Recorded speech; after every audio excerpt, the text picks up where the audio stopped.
You're listening to The Analog Dungeon, a podcast where I present a dungeon module or pre-printed adventure from the storied history of Dungeons & Dragons to my friend, and we, make jokes about it.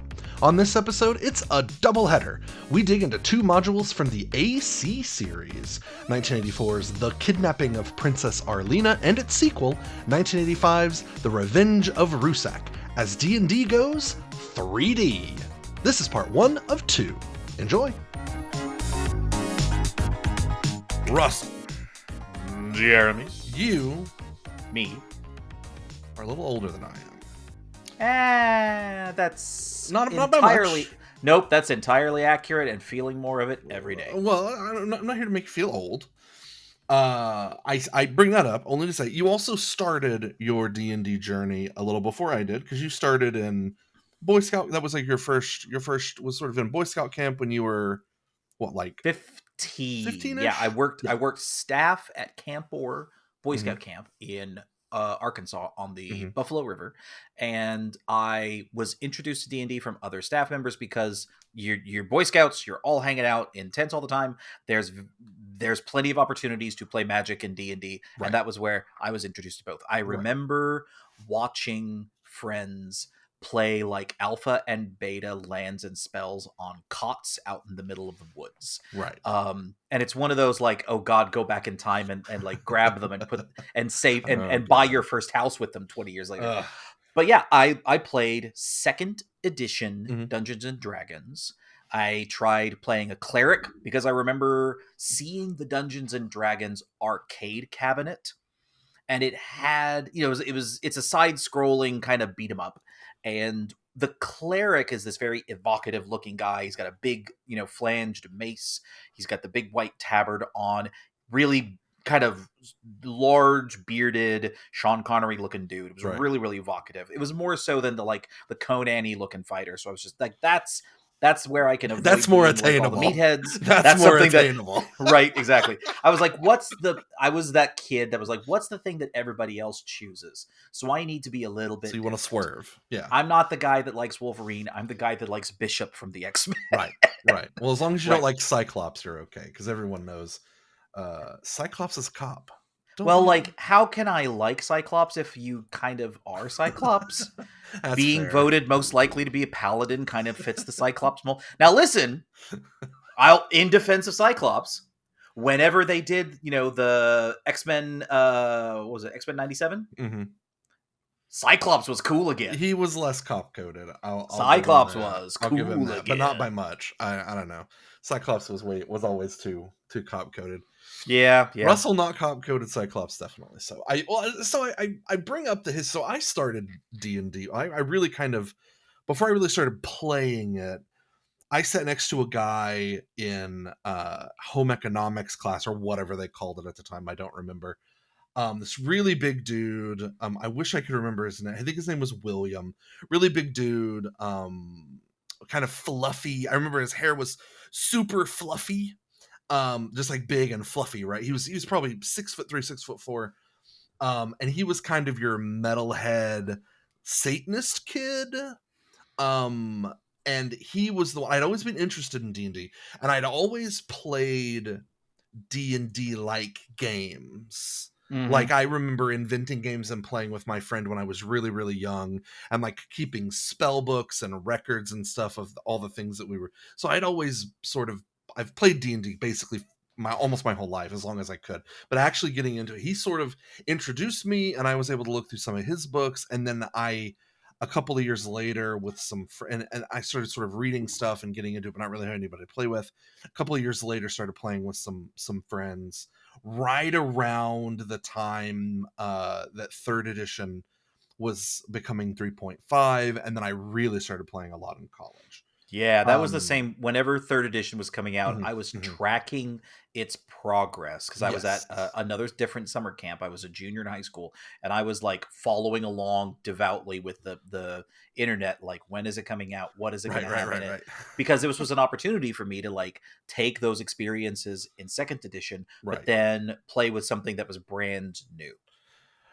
And so I I bring this up to say that like you have a deeper generally I was not playing when second edition was around. I've played a little bit of second edition AD&D, and we've done some white box stuff before as well, which is sort of the basic stuff. But so you've probably played a little bit more of the older modules, or there's a chance you have that you might have gone on.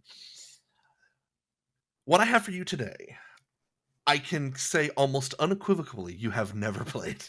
You have I would be stunned if you had ever even heard of it. And that is a shame, because this is a very important part of a D&D now that is considered like a core aspect of the way D&D works today, that was considered not a part of the game in the past, and this was sort of Wizards' first attempt at what would become a large facet of the game today. And I'm going to talk a little bit about, so we're talking about a new dimension. We're talking about the third dimension. Dun, dun. Get your 3D glasses on. It's about to be rad. Put on your, like Frazzles the Squirrel said, gonna put on your 3D glasses. So get your 3D glasses on, because we get ready for people to hold things towards the camera. Ooh! So we are going in the year of our Lord 1984, 3D with D&D. That's right, 3D and D, 3D D&D. I can hear the synthesizers playing already. So what are we talking about? Okay, so the modules, we're actually going to be talking about two modules / products in one. So you're getting a two for today. We're talking about AC3 and another one, which we'll get into. It doesn't really have a number because they couldn't figure out what number to give it. It's classic old school D&D, not able to really figure stuff out. You're familiar with B, you're familiar with A1, B1, B2, basic 1, basic 2. So what's AC?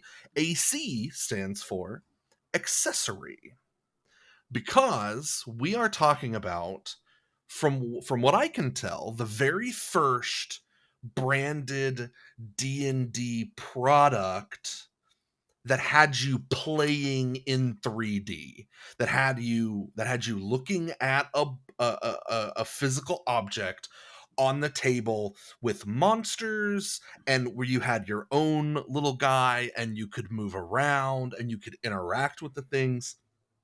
This includes terrain, this includes walls and doors, and this was we'll call it an experiment in the 80s that they had come out with, that lasted a little while. And there's some interesting twists and turns, because there's one fact that you're going to love that I know you don't know, and I'm excited to tell you because it's a great little bit of D&D trivia. So we're talking about AC3, which is the adventure that was included with this product, called The Kidnapping of Princess Arelina. And we're talking about AC, they initially printed it as 3, they misprinted it as 3, then they put a 5 over it, but 5 was also wrong. It was actually AC8, but I don't think it's ever been printed as AC8, which is The Revenge of Rusak. So this product, if let's put yourself in the shoes of a Gary Gygax. You own TSR, you're going to name your first 3D Dungeons and Dragons thing, right? So the name of your product is Dungeons and Dragons. You're making 3D dungeons. So they're what are you going to call them? You're going to call them, they're like tiles. So you're going to call them dungeon tiles. Wrong. You're going to call them dragon tiles for some fucking reason. I don't know why they're called 3D dragon tiles. They're called 3D dragon tiles. It drives me freaking crazy. Why didn't you call them dungeon tiles? They're dungeons. There's not even a dragon involved, but they're 3D dragon tiles. Drives me crazy. In like Monty Python's Flying Circus, or like really weird old illuminated manuscript Mhm. fashion. All of the tiles have like little dragons underneath them that are carrying off Oh, yeah, screen, yeah. and they're moving them into place. Right. That's very cute. That's very Pratchett-esque. I like that. So the AC line, just to talk a little bit about what we're talking about, because this isn't a basic, this isn't an advanced. This is literally an adventure that was given to you with an accessory that you were supposed to play with.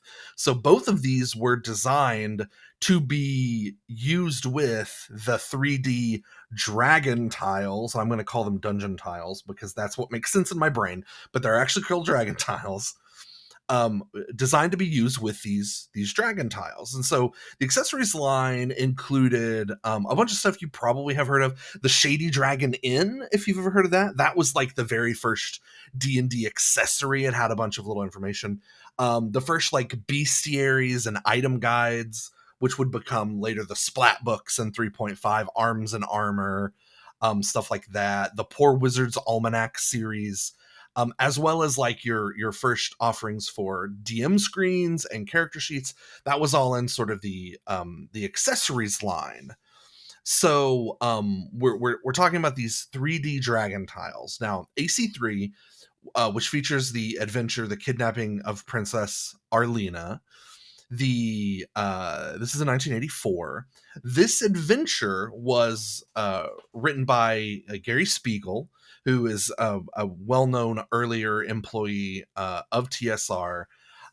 He didn't do as much with D&D because he was part of the early layoffs at TSR in 83 and 84, where they basically cut themselves down from like 380 something employees to 80 employees. They basically laid off everybody Yeah. because of like a general downturn in the market. Mm-hmm. He would go over, just a little bit of a background on the author, he would go over to form a company called Pacesetter with a bunch of other people, including a guy who we know, the man they call Mark Akers, Mark the Akers. the legend that never was but absolutely should have been. And Pacesetter lasted for a hot minute. It is best known. Have you ever heard of the game Chill? It's considered kind of the first horror TTRPG. I was gonna say it sounds like something that people tell you that you're going to play behind the wrong part of the school, and then you wind up like locked in an old freezer for like the rest of the afternoon. Sure. It is a that yeah. Yeah, we're just gonna go play Chill. We're gonna play Well, what Chill. do? You You get in the chill. freezer. Sound of door clicking shut behind you. Pretty sure Punky Brewster taught us all not to climb into Yeah. refrigerators. Chill was this sort of light-hearted horror. It was like the first horror tabletop RPG. And it was this sort of light-hearted horror. Think more like X-Files and less like House of a Thousand Corpses. Sure. So it's pretty nice and light. And then the second adventure that we're going to talk about is the Revenge of Rusak. And so the Revenge of Rusak was not written by Gary Spiegel. It was written by Zeb Cook. Now, Zeb Cook is a legend of game design. He would stay with TSR for a long, long time. He was the lead designer on AD&D. He worked on all the other editions of D&D. He wrote the expert set. After he left TSR, he worked on Fallout 2. He was the lead designer of City of Villains, which is a computer game that we were both into Oh yes. many years ago. He worked on Elder Scrolls Online. He is currently with Bethesda. So Zeb Cook is legit. Like he's a phenomenally good writer. And Zeb, if you're out there, yeah. we are eagerly awaiting the next Elder Scrolls. Take your time. Take your time. Just nature needs to heal. So so and for whatever reason, these two adventure modules, one is the Revenge of Rusak is a kind of a sequel or continuation of The Kidnapping of Princess Arelina. And we'll get into that when we actually cover the modules. But I wanted to talk about the product for a minute because it is super interesting. yeah, I'm looking at a few of the different AC lines on Drive Through RPG, Mhm. and I have to say, are you gonna talk about AC4 in a second? Because I am not. Well, here's the reason. When you look at this line of products, Uh-huh. they all have a very similar old school Dungeons and Dragons Uh-huh. font with the Uh-huh. big fire breathing ampersand in front of it, except for AC4, the Book of Marvelous Magic. And if you Oh, pull yeah. that, it looks like a font you would see on like the Babysitters Club with Yes. like a little curly pink and purple logo in front of a very fabulous looking wizardess on the front of it, Mhm. that it's just, it does not tonally match I the rest of remember. the AC line at all. I think it's awesome. Oh I yeah, think it's it's cool. fantastic. That's basically I read a little bit about that. It's kind of got like a fuchsia colored cover. It is very Babysitter's Club esque. Yes, like I have seen dozens of these kind of books in the paperback racks at the library from Yes, yellowing yeah. pages from the 80s. That's kind of the first like magic item compendium for D&D that they set out, that is a product that is just full of magic items. Hmm. Which is really interesting. I think AC5 is the Dungeon Master screen. It's the very first like Dungeon Master screen. Very, very super interesting. So the dungeon tiles, what are these? So basically you got a folder with your adventure in it, and you got these kind of like you get with board games today, things that you pop out that are either die cut or you cut out with scissors. And so you have walls that you're able to fold and glue together that you can then stand up. And they've given you for the first of these, which is the Kidnapping of Princess Arelina, the one that comes with Kidnapping of Princess Arelina, 3D Dragon Tiles 1. They give you all the diagrams of how to put them together, and then you're supposed to use literally like the back couple pages of the book. They just give you a texture of stone, and so you tear those out of your book, you lay them out, and then you can put your walls and stuff, and then you build the individual rooms that you explore in the adventure that you go through, right? Hmm. Well, jumping over to so that was really super interesting. But this isn't all they did with 3D dungeon tiles, 3D dragon tiles. I swear to God, why are they called dragon tiles? Oh, gee, if only they hadn't printed the same thing again later and corrected their mistake with Right, dungeon which they tiles. did in fourth edition. Consistency. So uh, when the Revenge of Rusak came out, 3D Dragon Tiles 2, they had printed other 3D tiles that they were kind of all putting them together. And in 3D, I got down a real rabbit hole that has a really fun, satisfying ending. When I was reading it, and it says in the Revenge of Rusak, as it's sort of describing how to use these peripherals that you're being given. If you have metal miniatures, you can use these with your 3D figures and accessories. You can, all the paper pieces are the same size as the standard 25 millimeter figures. They had some size issues in some of their other products where they were making 15 millimeter figures, and that it was apparently just like a war that went on behind the scenes. You can also use the 3D pieces with the first set, 3D Dragon Tiles 1. It also says you can use them with the Veiled Society, which is Basic Module 6. The Veiled Society, also written by Zeb Cook. It's in the Mystara campaign setting. oh, Mystara. It included special cutout sections for adventure play, Okay. which were like cardstock miniatures, very similar. But it's basically all houses and like a big cutout gate, right? So they were experimenting them with their individual, and this just came with your module B6 when you bought it, the Veiled Society, which I will cover at some point because it sounds really interesting, based on what I read a little bit. So put a pin in that for some time later. Here's what I really wanted to get at, though. You can also use them with Battle System, the Fantasy Combat Game Supplement. What is Battle System, right? It sounds like an attempt to bring chainmail back. Yes, that's exactly what it is. I was going to say, D&D was born from chainmail, right? Which is kind of your classic tabletop wargaming miniatures game, right? So it's weird that they would kind of completely divorce the miniatures aspect from the game, or mostly divorced the miniatures aspect from the game when D&D came out, because it came from chainmail, right? Mm-hmm. Well, Battle System was designed as a successor to chainmail. It came out in 1985, around the same time that 3D Dungeon Tiles 2, Revenge of Rusak, came out, right? It was designed, this is fascinating to me, designed to be compatible with either AD&D or the basic expert Dungeons and Dragons rules. So in Battle System, you're given minis, and they represent a hero or a commander or multiple troops, and then your troops have levels or hit dice, and you actually all of the crunch for this, right, all of the statistics, none of them are given to you in Battle System.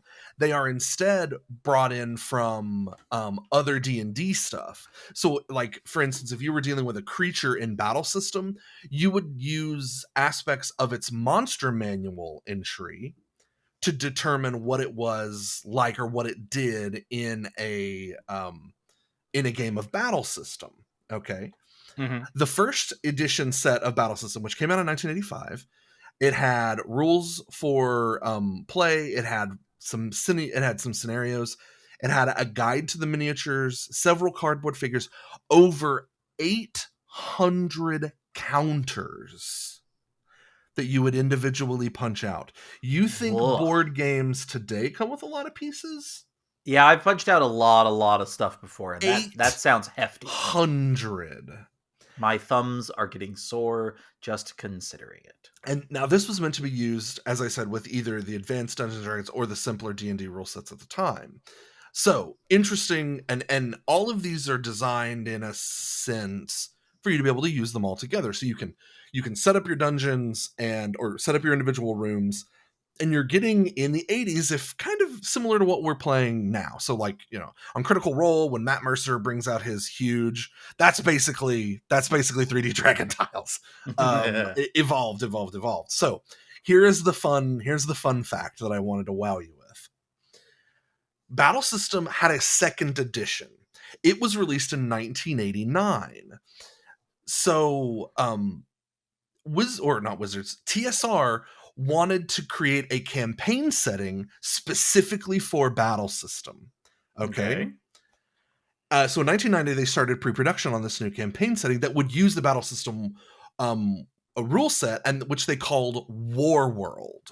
Battle System War World. Makes sense, right? Sure. So the idea is, stop me if you've heard this, a post-apocalyptic world full of exotic monsters and no Hallmark fantasy creatures whatsoever.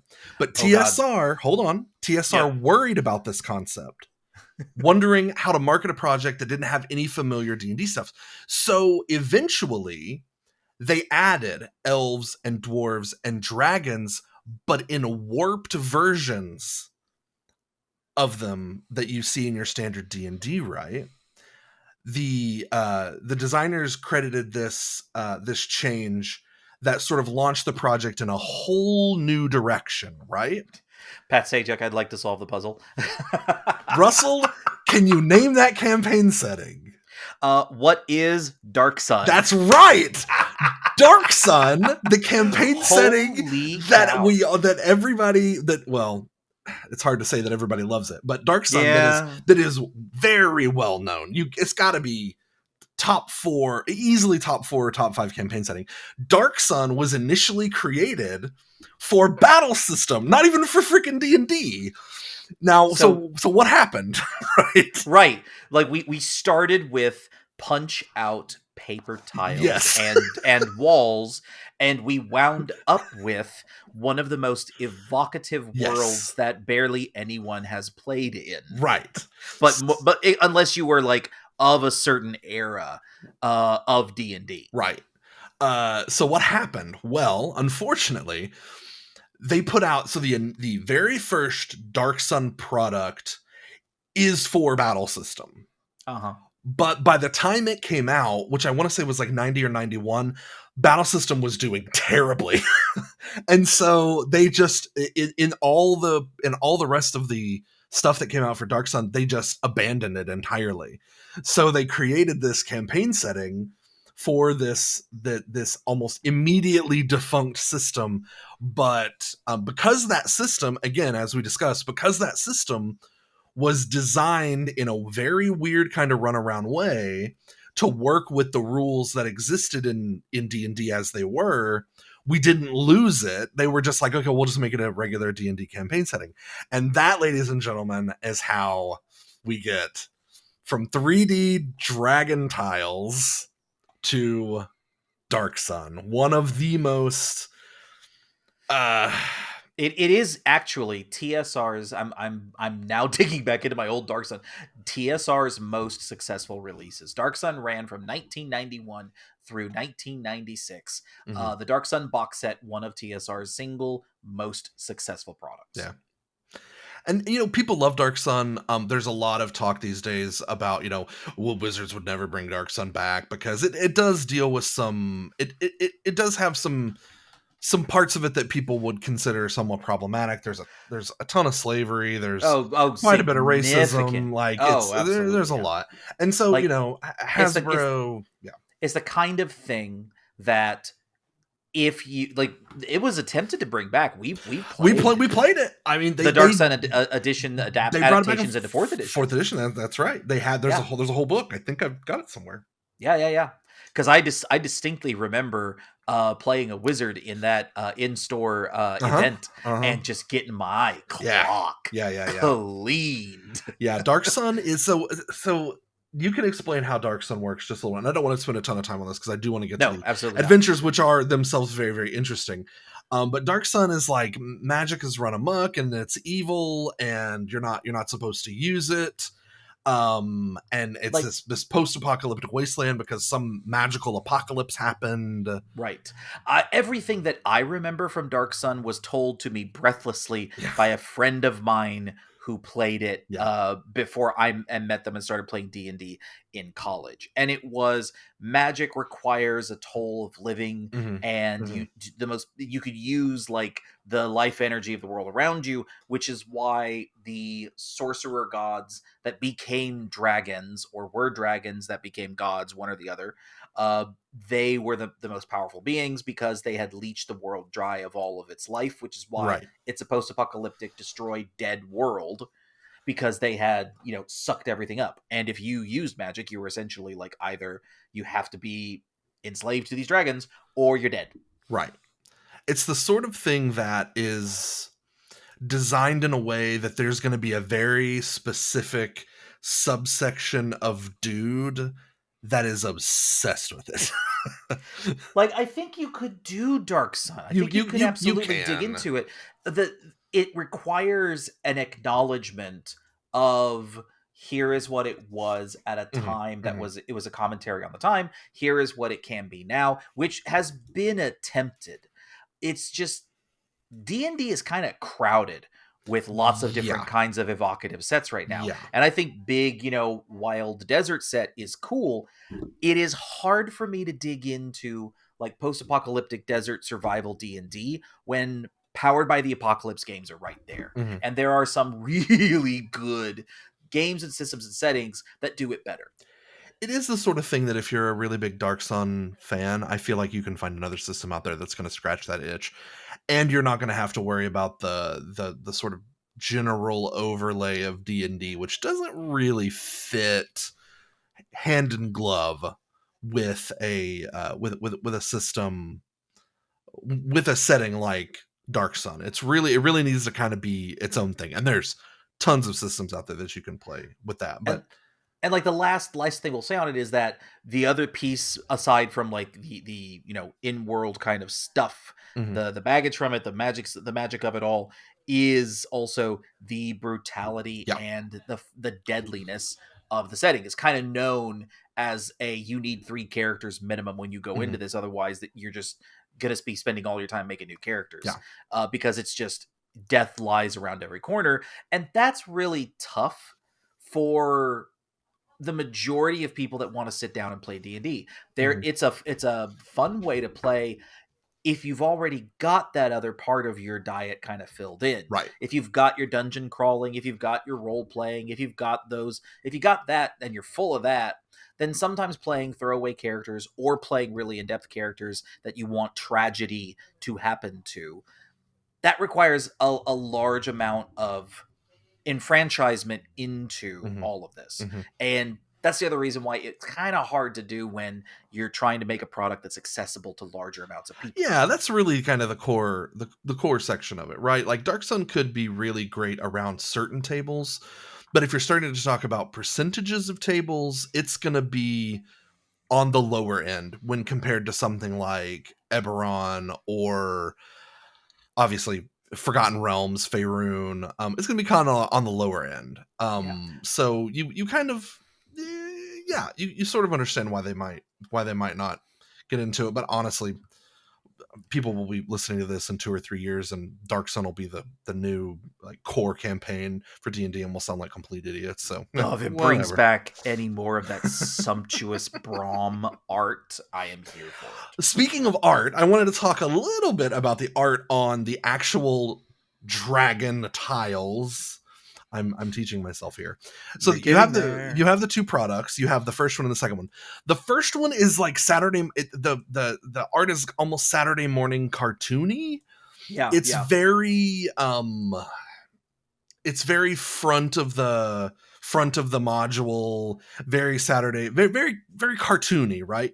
The second one though, the second set that they came out with has a lot. I can only describe it as old German Euro board game style, which is like the artist looked at it and said, I mean, I can draw a horse and I'm gonna draw 75% of a horse, but you don't need more than that. The one thing I did want to send you, because I discovered this as I was sort of looking back through it.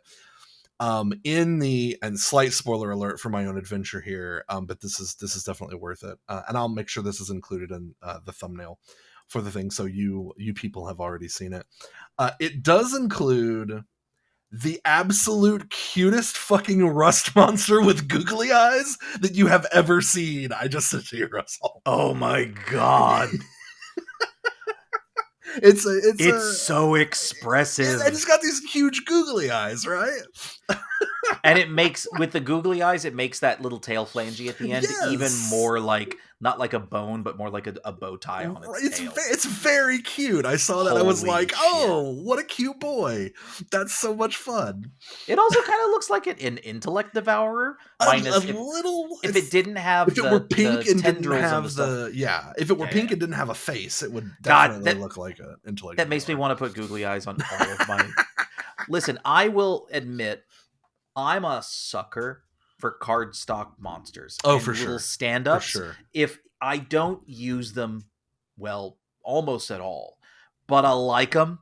I think they're neat. Yeah. And so, like, when Pathfinder started putting out all their monster tiles, I was like, man, if I played in that system, that I would be all over that. I have a several cardstock things from Dragon magazines of exactly that kind of stuff that I would like to use. And the problem I have with them. The problem I have with them is that a lot of the time the stand-ups don't do a great job expressing how much space they cover on a gridded map. It's just like they look cool and interesting, but if they have to take up more than a 5x5 square, sometimes it's a little tough to get them to have a wide enough base. Right. This is definitely an inexact, because and in the first edition of the Dragon tiles, it kills me to say that every time. in the first iteration of the Dragon tiles, they don't even give you a grid on the back, right? I told you they give you just like some stone texture on the back of the book that you lay this out on. They don't even give you a grid. Now, the only lines that are I'm looking at on Board Game Geek, they have a lot of scans from this. And looking at it, the lines that are on it are fold lines. Yes. That's it. Yeah.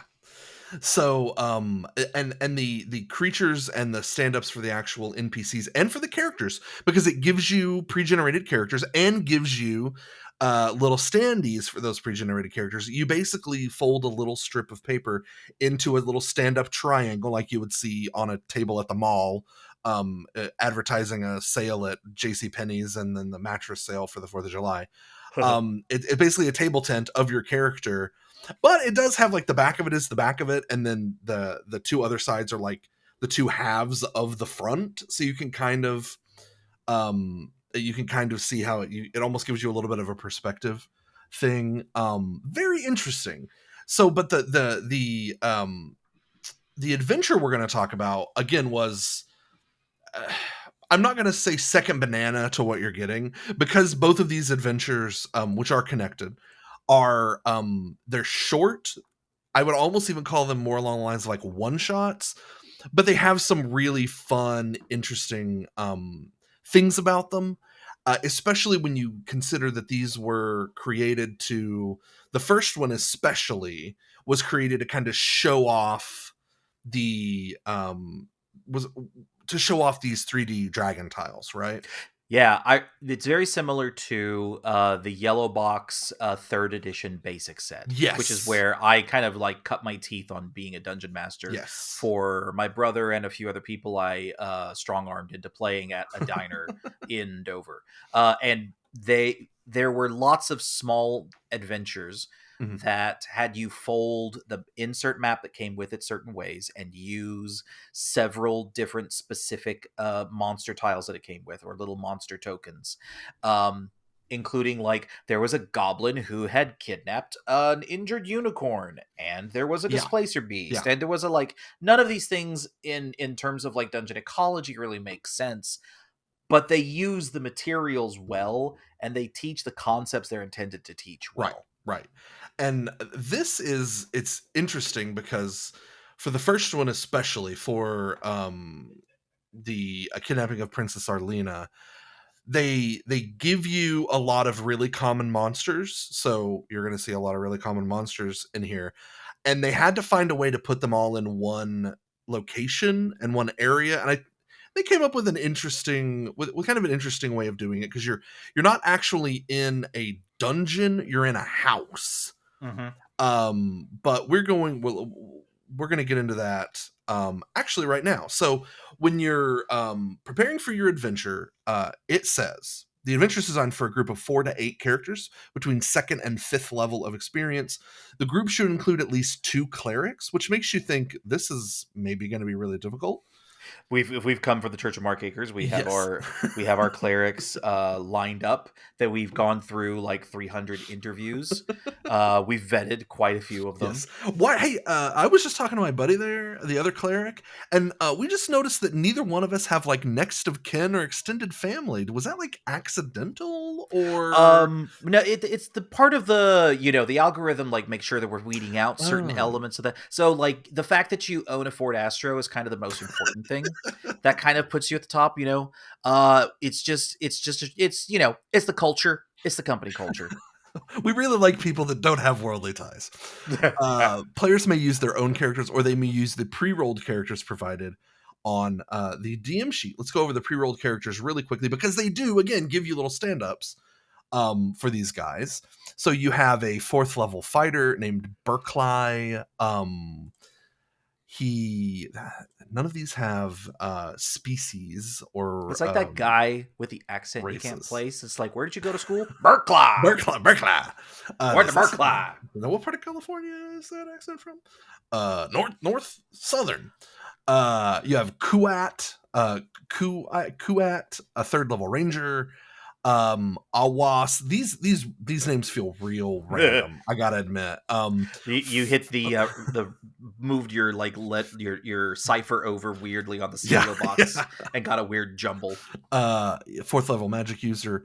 Saudara, a 3rd level magic user, and they point out that I like that one. They have a black cat familiar. Like that's got just the right amount of sibilants and hard consonants to be just menacing enough, but not quite into anti-hero territory. Yeah, I'm looking at the Sadara is your classic purple cloaked lady sorcerer type. Hell, Sardara not, Sardara knows what's happening. You have these are really freaking random sounds. Triak, a 5th level cleric. He looks like a cleric that the sort of cleric you've seen before. T-Man, a 4th level cleric, again, same sort of deal. T-Man. Yeah, T-E-M-A-N. We go, what's your name? T-Man. Is that short for anything? No, that's my whole name. That is name. That is my title. That is my occupation. I go around and ensure everybody's got the tea. You want a little Lipton? You want a little Crystal Light? I got you taken care of. We have Pinchuri, who is a thief, and if you were wondering, is he a guy in leather armor with 2 weapons, one of them a dagger? You are correct.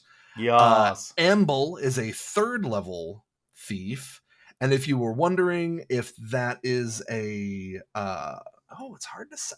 I think this might be a lady. So yeah, if you're wondering, is this a lady thief in leather armor with a sword and a dagger? You're correct. Would you say that is right. Ambiguous? Amble. Like, yep. I just ambling down the road, I guess. Yep. So yeah, for use of the dungeon tiles, it gives you quite a bit of information on how to actually put these together. And it says, this is where they establish like each square on the grid is equal to about 5 feet. The tiles and the figurines fit onto this grid, and you can use any rules you want to with that. And so before every room in this dungeon, it tells you how to set up the 3D dragon tiles. So this adventure, and I kind of use that I use that a little bit loosely because there's very little getting into it, and there's very little denouement, right? That's something that I've seen described for like reviews of this, is that it's paper thin. Yes. No pun intended for our setting, but it is really meant to be just a very, very, very simple, it's very basic, thin, flimsy kind of way to just practice using the stuff. You can imagine this, and they make it so you could fit this into basically any campaign setting that you want, which makes it doubly weird that a year later, when they put out 3D Dragon Tiles 2, that they go, oh, you know that incredible story we told with 3D Dragon Tiles 1? Why don't we bring those guys back? So now expand your 3D figures with new wilderness settings. I mean, that is, if that's not printed on the front of the book, I would be No, that's literally what's printed on the front of the book. Yeah. I will say, not to take away from the Rescue of Princess Arelina, but the Revenge of Rusak has a dope series of tents. It really does. And like big canopies. It does. That's like, I want to steal this layout. I want these for my games. And since you're looking at the front of the thing, as you'll notice, it also has that waterfall. Yeah, right there. That waterfall moves up and down, baby. That's it's very fucking satifying. We're blowing out the budget, fellas. It's very satisfying. Get me all the glitter. That's the expanded Princess Arelina universe that we're going to get into in just a minute. But I want to be able to have the water reveal a pinup girl behind it. It reveals something. Shockingly, not necessarily a pinup girl. So our first adventure starts with a royal edict. We got some wonderful box text that I'm going to give you right now. Be it known that yesterday vile and treacherous fiends kidnapped Princess Arelina, King Limacan's youngest daughter. These names, my King Limacan. Limacan, Arelina, Dungeon Tile, Dragon Tile. Yeah, can't slip it past her. You got it. It's Arelina, is Arelina. So it could be Arelina or Arelina. I'm going Arelina. We're getting a little Spike Jones in the Aura. Yes, right. I considered just calling her Arlene, which really kind of takes the wind out of your sails. Princess Arlene. Merkla, I'm here for Arlene. It's that guy again. King Limacan, Limakhan. So maybe Limacan? Lick my can? It's very close to Lick my can. Yeah.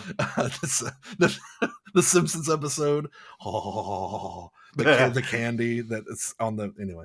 The Venus de Milo, the gummy Venus de Milo is the episode if Adam's listening to this, he knows exactly. Oh, sweet can. Shout out to Bill Pop.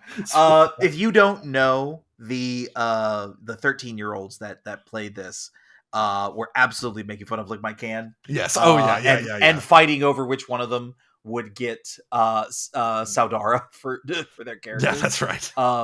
You didn't know D&D. Be it also known that royal guardsmen pursued the kidnappers to the gate of a house, bounded by 2 dark towers. Archers and lancers have surrounded the evil place. Why is the place evil?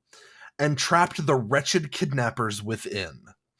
Be it also known, that he likes that phrase, that the king has forbidden the archers and lancers to attack the House of Towers so long as the princess remains inside. Wait, we must ensure the safety of my daughter. That's right. Do you want to like go in at night and like when they might be asleep? No! I think we shall post a series of handbills in the dingiest taverns in the hopes of a series of questionably moraled people who will do literally anything for money. That's Could perhaps kick open the door in a manner that you simply could not understand, not being of the murder hobo persuasion. That's basically the rest of the box. You've got to get with the narrative structure of the thing. Therefore, the king seeks a few strong warriors There we are. to enter the house and rescue Princess Arelina.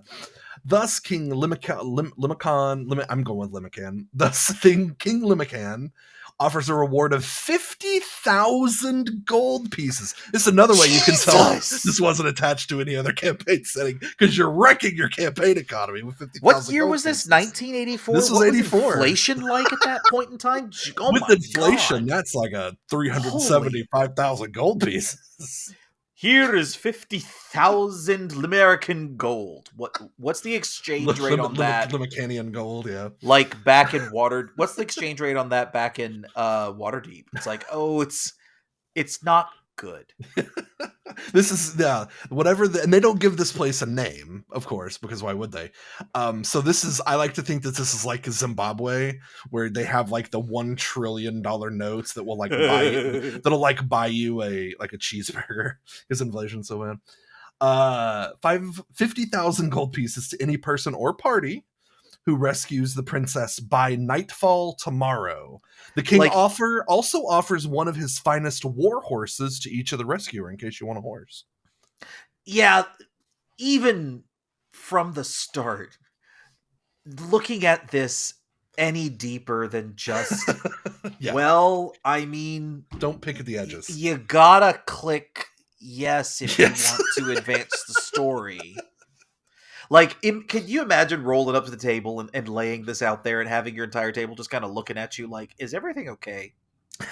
This is the and definition. It's like, I have been running 5 different games.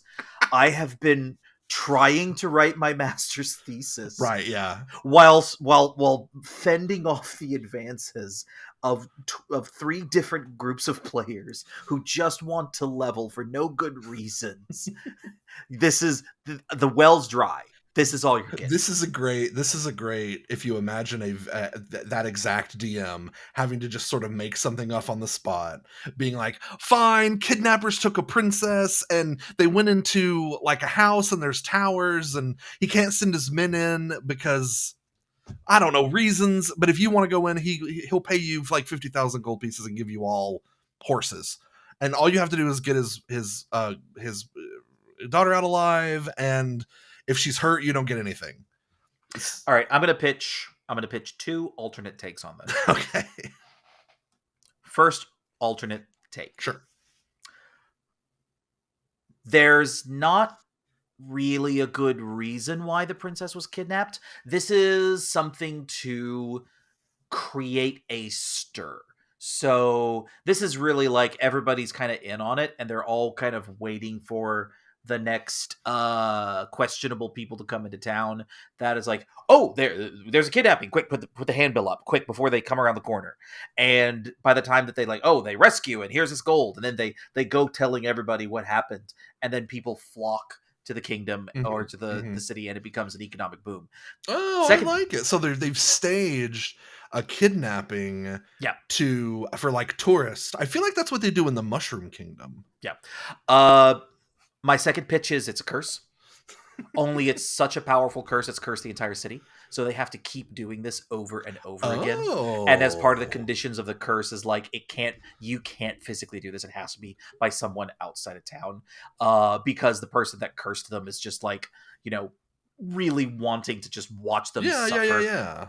And they just have to keep watching. Like, imagine, so in Supernatural you had the time loop episode where Sam has to watch Dean getting killed all the time. I'm imagining a series of successive murder hobos coming in and killing the princess, just because that's what they do. Yeah. Just as a side effect of what they're doing. And so the person that cursed him is like, nope, it has to keep happening over and over again. It's a bit like Cabin in the Woods. There's it's archetypal. Yes.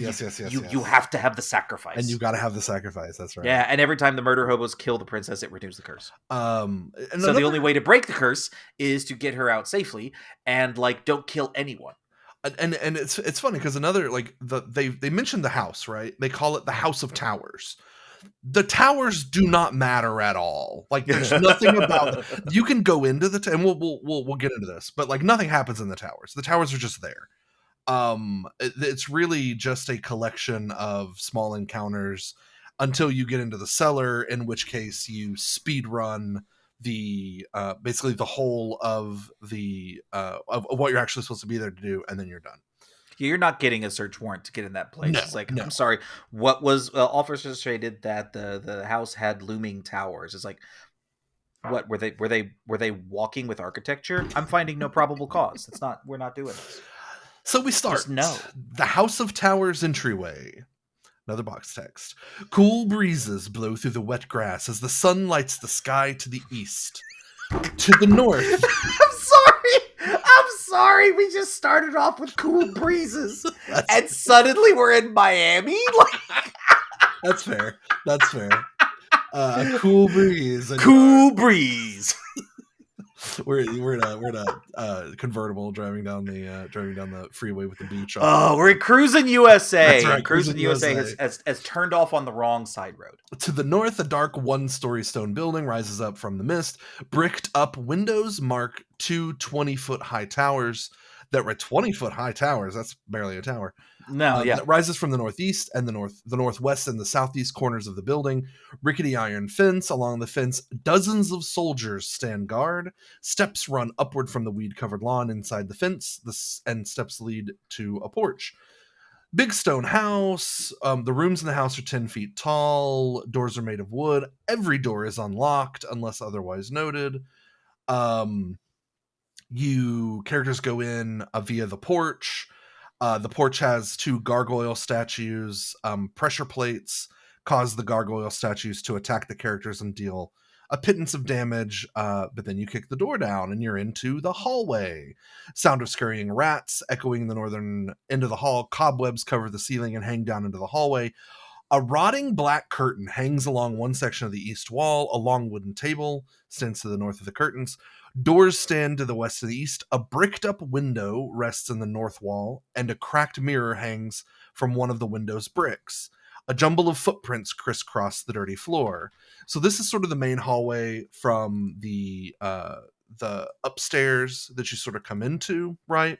Mm-hmm. It opens up into you've got a library on the left and then a bedroom. But so here's a weird thing about the hallway. It mentions that it ends in like a bricked up window. And a bricked up window and a mirror, right? That is actually an illusion. Okay. And the illusion that's masking a door. So there's a secret door from this hallway. Sure. Where does that door lead? It leads, and I would love to know your explanation for this, because when I read this, I scratched my head and felt a little sick to my stomach. Okay. It leads to the bathroom.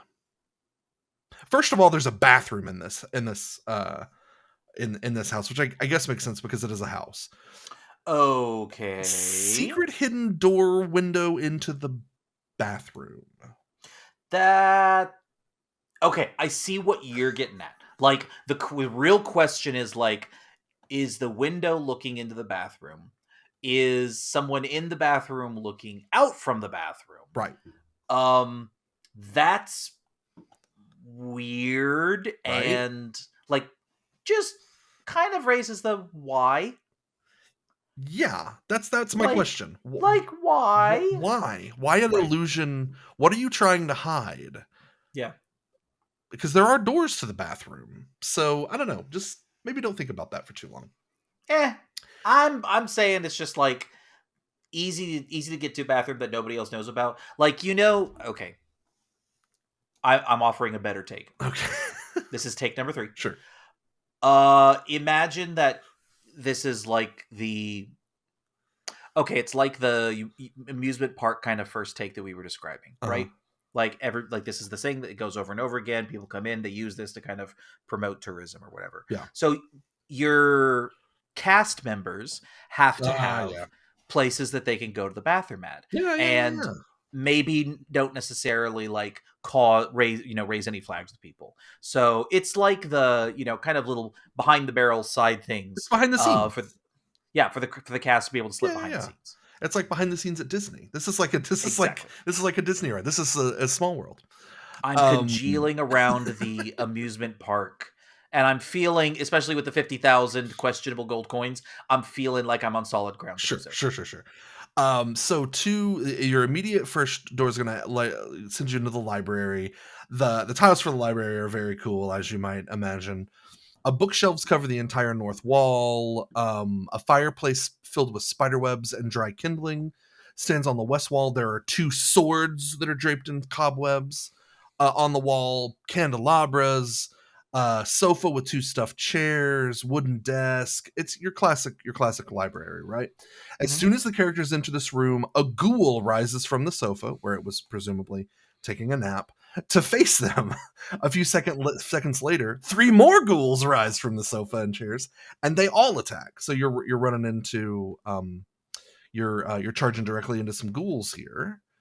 Ghouls right off the bat, Ghouls right not off the bad, bat. not bad. We said this was for third level stuff like This this. is for between third and fifth level because Yeah, and group of 4 to 8. Four sure. so there are 4 ghouls. Difficult for a party of 4, kind of trivial for a party of 8, I would think. So pretty good mix Yeah, there. one person's getting messed up, One but person's everybody taking some else, damage. right? Ghouls again, touch causes paralysis. They're immune to sleep and charm. The books are worthless, though if you search deep enough, you can find 9 valuable books. There is a secret door behind one of the bookshelves, which leads into the bedroom. Again, somewhat questionable. If the characters clean the cobwebs off of one of the swords, they find that it is glowing, and you find a silver long sword +1. Very Ooh, fun. that's like this is like That's right pretty within the good. front door. That's pretty good. I mean, you didn't even have to work for this baby, and Mm-hmm, it is mm-hmm. not cursed, because I would expect it's going to be cursed. Yeah. There is a trap door that lies beneath the rug. If the characters open the trap door, there's a ladder that leads down into the darkness. As I mentioned before, this ladder leads down into the sort of second level. So keep that in mind, because we're going to go through the rest of the top before we get to the bottom. But it Mhm. is feasible that this is a very short adventure, Yeah, because you yeah, could just zip down there and take care of whoever you need to take care of, because spoiler alert, they're downstairs. yeah. There is some old wine that makes you sick if you drink it, a couple of scrolls, just some adventure fodder. Through that secret door, we end up in a bedroom, massive 4-post bed, rotting filthy blankets, which really makes my skin crawl. I don't know why. Mm. Along a large black curtain hangs over the northwest corner. A chest rests against the room's north wall, with a lumpy rug in front of the chest. And there are probably bells going off in your brain right now, of what all these things could possibly be. Uh-huh. Classic D&D possibilities. Don't get your Right. hopes up too high. To the east of the chest, broken mirror, square wooden table. As soon as you enter this room, you're getting attacked again. 2 were-rats freeze for an instant, then leap forward to attack. They were, I guess, also taking a nap on the couch. They can only be hit by silver or magical weapons, so you might be able to put that silver longsword. Yep. To bear if you've gotten it. Were rats fight until they are destroyed, and then you're attacked by 2 giant rats. They rush out from under the bed to attack you. For some reason, the bedroom is just chock full of animals, because in here you also have to deal with a huge spider and then a giant centipede from just all like the centipede was under the rug. The huge spider crawls out from a different area. And so yeah, you're just it's freaking Noah's Ark. It's Dr. Doolittle. You're getting creatures all over you. So how many different insects are in this room? Spider, and there's 2 different kinds of rats, plus were rats, which I guess are they just people? Because a were rat would be a human that can turn into a rat. Exactly, yeah. It They would go say. hybrid rat mode. So it could just be a dude, or hybrid rat mode, right? Then giant rats, and then there's huge spider and giant centipedes. Which seems to me like we don't want to have like 8 different versions of the same one person. Right. We need to get some mileage out of the different, tokens that we've created, the different minis that we've created. Right, and we want to use these all in this adventure so we have a reason to print them. Right. If you rummage through the chest, which you will because you're an adventurer, you find a potion of invisibility, a wand of secret door detection, which we have learned in D&D in the 80s you should guard with your life. Hell yes, that thing will just go off every 10 feet. And a ring of protection. One of the most underrated, yes, most useful items in the whole of D&D. I'll take a free +1 to my AC, please and thank you. Right. Attached to the bedroom is one of the towers, one of the watchtowers, right? That's the thing that's behind the curtain. So you pull open the curtain and there's a door. You go into the door and you're attacked by giant spiders. Whenever you open the door, the spider drops from the ceiling, right? The stairs open into a dark, barren room. Once you've taken care of the spider, stairs open into a dark, barren room. Empty torch sconces line the walls. Bricked up windows rest on the wall of each tower. You can look out the windows and you can see all the people outside that are pointing bows at or pointing their arrows and lances at the building for some reason. After a couple of rounds, the door at the bottom slams shut, and you have to use strength of 30 or higher to break it. If you can't do that, I guess you're just stuck in here forever and game over. But that's all that happens in the watchtower. You deal with a spider, and there's a door that kind of shuts you in. So escaping out of that, going back through the bedroom, you can hit the bathroom. We're back to the bathroom, or we're to the bathroom now, which is where you had your secret door that goes backstage. Right. A large bathtub stands against the north wall, square room, bricked up. Everything's bricked up, and I know now bricked up means a new thing. And so when I say it, I do think it's funny. But yeah, it largely means like, because I double checked on it before cracking a joke on it and being completely boomer about this. Because you're 40. So now I kid children. I Googled bricked up. So listen, Urban Dictionary was a product of our time. Thank you very much. You're welcome. But no, bricked up is like you're anxious, you're nervous, you're, kind of stuck in that moment of just anxiety. I believe that is one definition of it. That is certainly one I believe definition. It also, and the reason that's kind of funny, I believe it also might mean children cover your ears. A guy, it can be used to describe a guy with a boner. The blue balling of it. No, just the bonerness. Yeah. Of how like bricked up brick.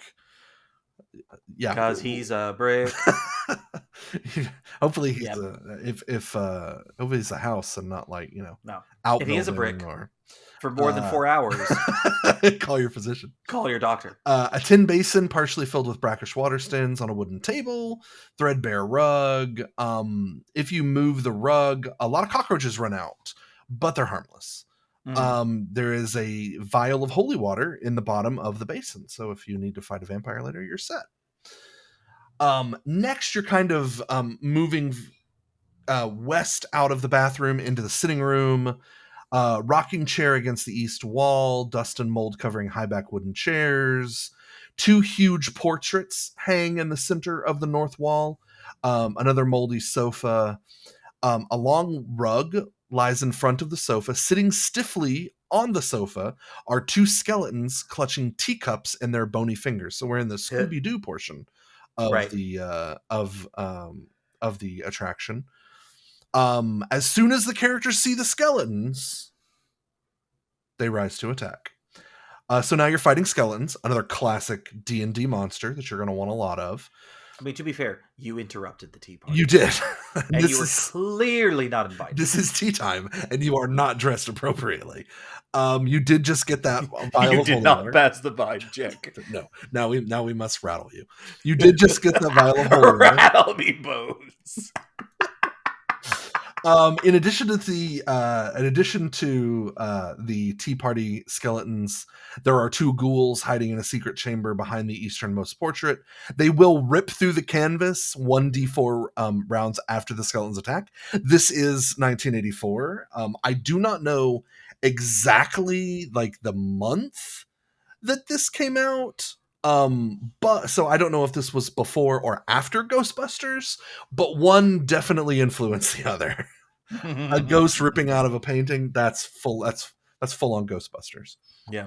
You got your ghouls, they come out. You can find a locked door. You can also find a piece of pale blue silk caught in the door. This is a piece of Princess Arelina's robe. I don't know how you have any way of knowing that, but that is what it is.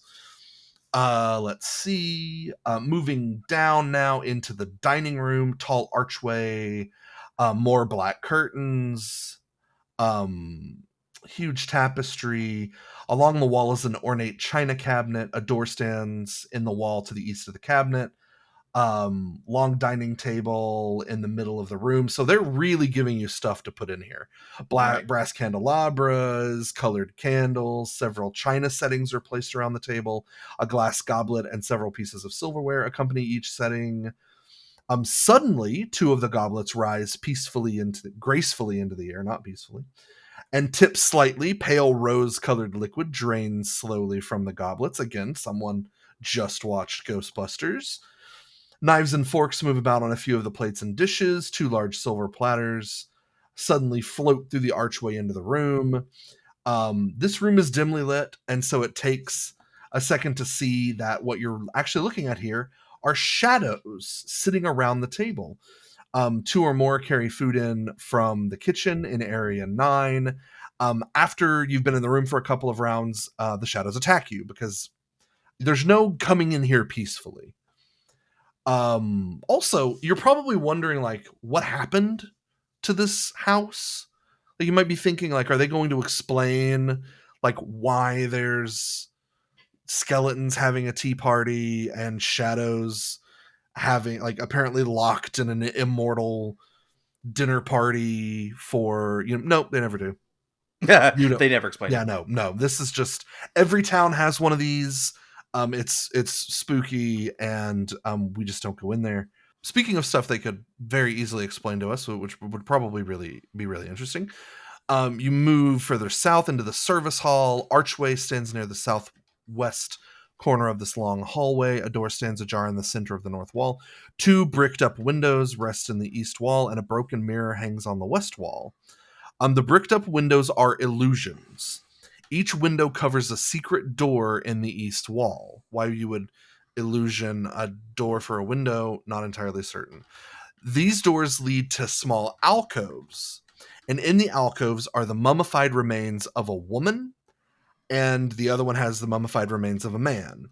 You expect these jump out to attack you. No, these are just regular non-threatening mummies. The female mummy is wearing a delicate gold ring, and the male mummy is wearing a large silver ring. The female's ring is a ring of protection +1. Yet another freaking ring of protection. That's a lot of right items. The male's ring, I love this. This is the best thing this is the best single item in the entire dungeon. The male's ring gives its wearer the ability to fly once per day, duration of 1 to 6 turns. The ring is cursed, however. For the ring to work, its wearer must shout and scream as long as he is flying.